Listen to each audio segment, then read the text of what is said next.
Imagine living in a world where the color of your skin decides where you can live, what jobs you can have, or even where you can sit. This was the reality for millions of black South Africans under apartheid. From 1948 to 1994, the South African government enforced a system of racial segregation that took away basic rights and dignity of their people. In this documentary, we will explore how the South African government ignored the rights of its black citizens and treated them unfairly. During apartheid, the South African government disregarded the rights of its black citizens and failed to take responsibility for protecting them. Let's first look at the world during the time of apartheid. It began in 1948, just after World War II. While countries were rebuilding and fighting for civil rights, South Africa chose to separate people based on their race. In the United States, the civil rights movement was fighting for equal rights, and in Europe, countries were ending colonial rule. But in South Africa, the government enforced a system called apartheid, which meant black South Africans were treated differently from white South Africans. By the 1950s, apartheid was in full force. Black South Africans were forced to live in separate areas, attend different schools, and couldn't vote. While the rest of the world was moving towards equality, South Africa kept its cruel system of segregation. The government created laws that stripped black South Africans of their basic rights and freedom. Let's take a closer look at some of the key laws and events that show how the government denied black South Africans equality and justice. One of the harshest and most controlling apartheid laws was the pass law system. This law required all black South Africans to carry passbooks, which were official documents that controlled where they could live and work. Without a valid pass, someone could be arrested, no questions asked. This law made it nearly impossible for black South Africans to move freely, find better jobs in cities, or even visit their families who might live in different areas. It was a constant reminder that their freedom was severely restricted. The government created the system to keep black South Africans confined to a certain part of the country, preventing them from seeking better opportunities or improving their lives. It was as they were treated like prisoners in their own land, punished for nothing more than their skin color. Such a system on the African women is to create hardships. Firstly, African women will have to produce these passes on demand.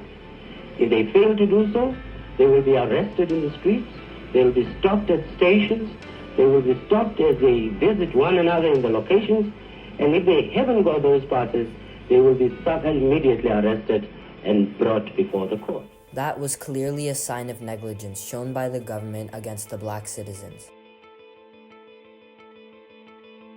Then came the Bantu Education Act of 1953. The Bantu Education Act was a law that created a completely separate and inferior education system for black South Africans. While white children went to well-funded schools with plenty of resources, black children were stuck in overcrowded classrooms with underpaid teachers and limited supplies. The government deliberately set up the system so that black South Africans would only learn basic skills that were meant for low-paying jobs. They didn't want black people to be educated enough to challenge the system of apartheid or rise up socially and economically. This unfair education system trapped families in a cycle of poverty, making it difficult for them to ever break free. Black children were taught to believe that they were inferior to white people and that they were only meant to fill low-status roles in society. This limited their potential and hurt the growth of the entire country.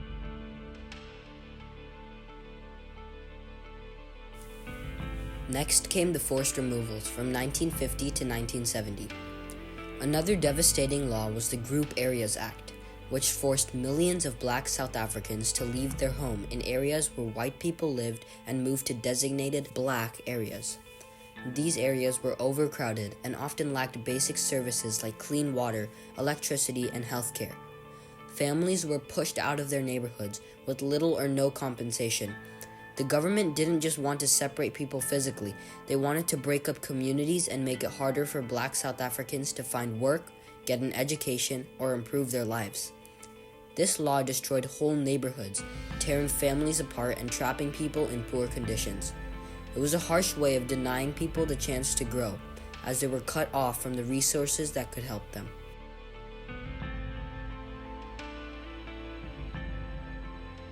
One of the most shocking and tragic events of apartheid occurred on March 21st, 1960 in Sharpeville. Thousands of black South Africans had gathered to peacefully protest the unfair pass laws. Instead of listening to the protesters, the police opened fire on the crowd. 69 people were killed, which many of them were shot in the back while they were trying to escape. This event was a wake-up call to the world, showing just how brutal and unjust the apartheid system really was. The Sharpeville massacre shocked people everywhere and made it clear that the government would use extreme violence to suppress any form of resistance. It marked a turning point in the struggle against apartheid, sparking more protests inside South Africa and increasing the pressure from other countries to end the system of racial segregation.